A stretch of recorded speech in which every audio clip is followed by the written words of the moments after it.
गरुड पुराण अध्याय 11. 11व्या अध्यायामध्ये भगवंताने गरुडाला सांगितलं की हे गरुडा, तुला आता सपिंड विधीचे महत्त्व व श्रवण देवांची उत्पत्ती. भगवंत म्हणतात की हे गरुडा, तुझ्या प्रश्नाचं उत्तर तुला मी आता थोडक्यात सांगणार आहे. सपिंडकरणाचे महत्त्व सांगताना भगवंत असे म्हणतात की सपिंडकरणाच्या बाबतीत ऋषीमुनींच्या मतामध्ये व मत भिन्नता असून एक वाक्यात नाही, तर ती विविध वाक्यामध्ये आहे. विधी कधी करावा, कुणी करावा, कशा प्रकारे करावा, या बाबतीत निरनिराळे विचार आहेत. परंतु सपिंड केलीच पाहिजे या बाबतीत मात्र सर्वत्र आग्रही आहेत. सपिंडी केल्यामुळे मृतात्म्याचे प्रेतत्व जाते व तो प्रेत लोक सोडून पितृलोकाला जातो. हा विधी चारीही वर्णासाठी आवश्यक आहे असे भगवंताने गरुडाला सांगितले. तेव्हा भगवंत पुन्हा म्हणतात की जे 4 वर्णाचे लोक आहेत सर्वांसाठी हा सपिंड विधी सर्वांसाठी लागू आहे.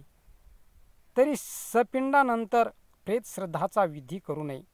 जर सपिंड सह मृतात्म्याचे अंत्यविधी झाले नाहीत तर तो प्रेत लोकात राहतो व त्याच्या कोपाने अनेक आपत्ती येऊन कुलक्षय सुद्धा होऊ शकतो. अशा वंशज स्वधर्मासाठी अयोग्य ठरतो. या विधीबाबत जरी भिन्न मते असली तरी सुद्धा शास्त्रात रूढीप्रमाणे या न्यायाने देश काल परंपरा यानुसार तो करावा. तसे तर अडचणीच्या बाबतीत पर्याय वर्णन करून 13व्या दिवसाच्या पहिल्या 2 प्रहरात श्रवण नावाच्या देवाचे पूजन करावे असे सांगून भगवंतांनी श्रवणाच्या उत्पत्तीची कहाणी अशी सांगितली आहे.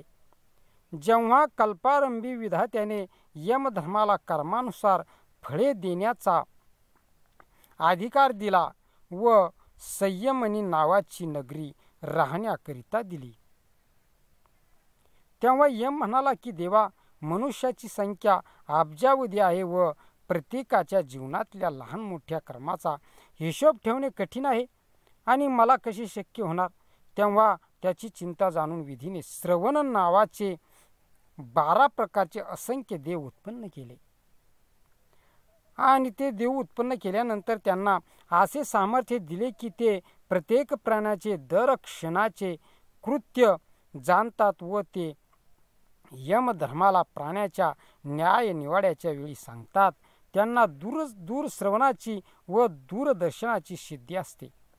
म्हणून श्राद्ध कर्मामध्ये श्रवण पूजनाचे एक विशेष असे महत्त्व असून त्यामुळे श्राद्ध विधी परिपूर्ण होतो. असा हा 11वा अध्याय.